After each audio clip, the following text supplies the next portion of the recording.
আসলে মানে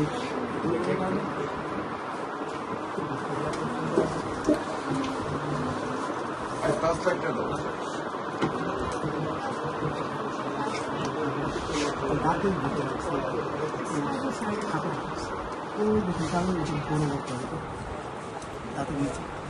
ওইখানে অনেক ব্যথা করে আর এই দিক দিয়ে অনেক কালো লাগে আর শরীর অনেক লবণ গরম পানি দিয়ে গড় করা হইতেন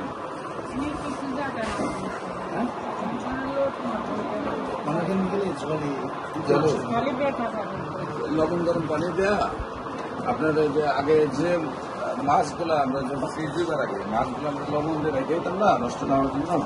এবার এখন যে চামড়া আমরা ক্যানারিতে পাঠাই চামড়ার মধ্যে লবণ না দেয় চামড়া বসে যায় হ্যাঁ এই জায়গাতে লবণ গরম পানি দিয়ে বেশি করে করবেন তত শক্তিটা তত বেশি রোদ দিবে শরীর গরম